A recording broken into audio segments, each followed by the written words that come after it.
It's been one of the most hostile years for abortion access to date, and voters want to know how Democratic candidates plan to address this issue. Activists are hoping that candidates will shed more light on it at tonight's debate in New Hampshire.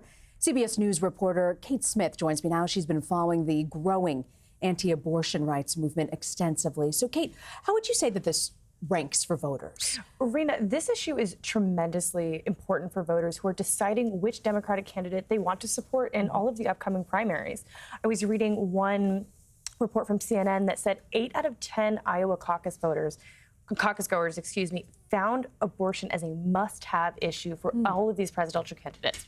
What makes that so interesting is that we've heard so little about how these presidential candidates feel about abortion rights, besides the very superficial and shallow, we want to codify Roe v. Wade, or we want to get rid of the Hyde Amendment. Besides that, we've heard very, very little. So going into New Hampshire, it becomes even more important because voters in New Hampshire, they view abortion as even more important than even nationally. So in New Hampshire, I believe it's about 65% of voters believe that abortion should be legal in nearly all cases. I didn't realize that number was so high. Yes. I mean, you have been covering this extensively and also at the state level about how in many cases Republican state legislatures that have turned Republican or might not have been as heavily Republican have really made the difference in helping shut down some of these abortion clinics. When you look at it, though, Kate, what can the president really do to curtail abortion rights? So the president actually has very little power when it comes to how states are able to administer abortion access, and that's by design. Roe v. Wade leaves it up to the states of how they regulate the procedure. But the biggest way that they can impact how abortion is administered among the states is how they choose their federal judge picks. And we're not just talking about the Supreme Court. We are talking about all of those federal judges that are all around the country. So in recent months, President Trump has actually appointed 180 federal judges all around the country. And that's something that's kind of flown under the radar because we so often focus on the Supreme Court. But in reality, those judges all across the country, those are kind of the front line of when these states pass abortion bans, restrictions, and regulations.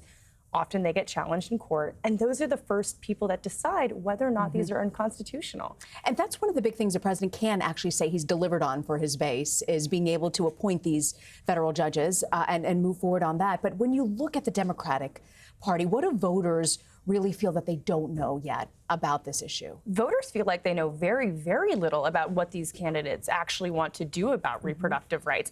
And what makes it really interesting is that the only people that we've really heard from are the ones that are no longer running. So Cory Booker and Kamala Harris really had the strongest reproductive rights platforms. Cory Booker wanted to start an office within the White House that would look at how states look at abortion rights and abortion access. And Kamala Harris actually had a Voter Rights Act style pre-clearance bill. And the way that would work is that states who have a history of passing abortion bans that are ultimately found unconstitutional would need to have some sort of pre-clearance.